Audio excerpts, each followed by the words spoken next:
Okay, to begin our topic of economics, we have to take a look at two specific terms that are going to haunt us for the next couple of weeks. And these terms are simply scarcity and choice. Scarcity and choice is the basic foundation of economics. And to better understand scarcity and choice, what we want to take a look at is what we call the economizing problem. Now, the economizing problem has two arguments to it. The first argument says that we as humans have wants, and these wants are insatiable, meaning that they can never be satisfied. We always want more.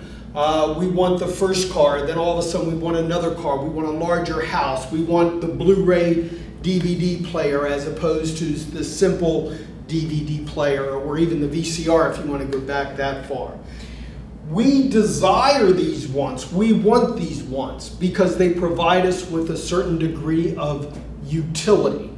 Now, in economic circles, utility represents the degree of enjoyment, the degree of reward, the degree of satisfaction that you get out of consuming a particular good or service. When you go out to a restaurant and you order a $30 meal and you think, gee, that was great, it was well worth $50 if I would have paid for it. Sometimes you go to a movie and you come out after you spent $10 or $12 on a movie and you think, it was okay, but I kind of wish I would have waited because the utility, the degree of happiness that I got out of it wasn't as great as I expected it to be. Now, these wants that we get come to us from goods and services, and that's how we get our utility. The second argument of our economizing problem, which again reinforces our topic of scarcity and choice, is that the resources that produce these goods and services are limited. They're fixed. We can't get as many of them as we want, and therefore this creates the scarcity. And because of that, we have to make choices. We want as much as we can possibly have, as much as we can possibly get. However, the thing is we can't have all we want because the resources that produce these goods and services are limited. And because of that, we have to make choices. Because of this, we have to make choices. Regardless where you are, what country you're in, you have the same idea of scarcity and choice.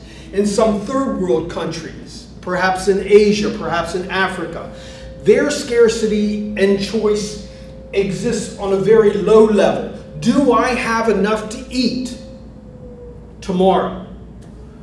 In the United States, we really don't have that problem, or at least it's not as prevalent as it is in some of those countries.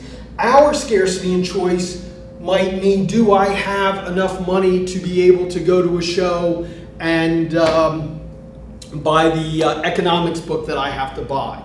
So regardless of who you are, whether it's Bill Gates, Steve Jobs, or yourself, we always have the idea of scarcity and choice. And again, that can be best amplified in the economizing problem. That we have wants, and these wants are insatiable. We want as much as we can possibly get. However, we can't have as much as we want because the resources that are used to produce these particular goods and services are limited.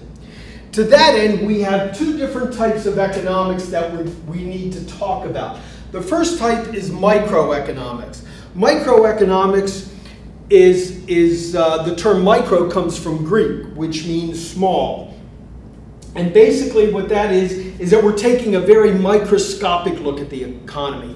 What we're concerned with here is not necessarily the overall price level. We're not concerned with the overall unemployment rate. What we want to know is what makes you buy a particular book, what makes you buy a particular pair of pants, what makes you buy a particular pair of earrings. We want to take a look at why Coca-Cola raised its prices, why Calvin Klein laid off 1,500 people, or Ford Motor Company closed its plant in Texas or some other plant. So therefore, we want to take a very microscopic look at the economy and see how that affects us as individuals.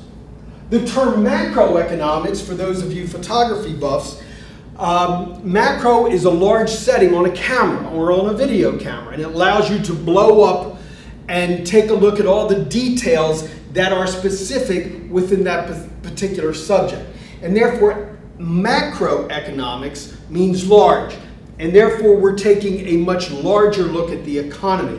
What we want to take a look at here is not why Coke or Ford or Pepsi laid off people. What we want to take a look at is why everybody is laying off, or why business is bad, why what we call our business cycle, which we'll take a look at in a couple of weeks, is not as good as it could be. We want to take a look at the overall level of prices, which we call the average price level. We're not interested in why Ford costs $24,000. We want to take a look at the average price level. Our real problem with economics is that in the terms that we use, and we basically have two different types of economic statements. We have a positive economic statement, which states a fact. It is 9/26 today, May the 2nd. That is a fact that is irrefutable. You cannot take offense at that. It either is that time, I can't remember what it said, it is that time and date, or it isn't that time and date. There's no open areas. A normative statement is a statement that has a bias, that has a prejudice, or that has an opinion approach to it. The government, the Congress is injecting $10 billion into our system and should make the economy better. The first part of that is a positive economic statement. The government is injecting $10 billion into our system. It's either true or it's not true. That's it. There's no way that you can take offense at that. And it should do well by the economy. Well, that's where the problem comes in at, and that's what makes it normative. That's what puts the bias to it. That's what puts the opinion or the prejudice to it. Is it good? We don't know. It will be good because it could conceivably create jobs. It could be bad in that eventually inflation might happen. So the positive economic statement that we have up here is one of pure fact. It's either true or it isn't true. The normative economic statement that we have is one that has a bias, and that's where we come across a lot of different opinions and a lot of arguments with different economists on whether something should be done.